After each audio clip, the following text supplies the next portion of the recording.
গণ জুলুস করোনা ঈমানদারগণ জুলুস করোনা ঈদ মিলাদুন নবীর মাহফিল ঈদ মিলাদুন নবীর মাহফিল প্রথম করেছেন রব্বানা ঈমানদারগণ জুলুস করোনা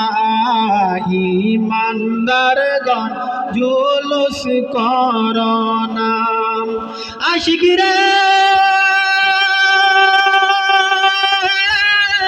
সূরা আল ইমরানে করছে ঘোষণা আশিকরা সূরা আল ইমরানে করছে ঘোষণা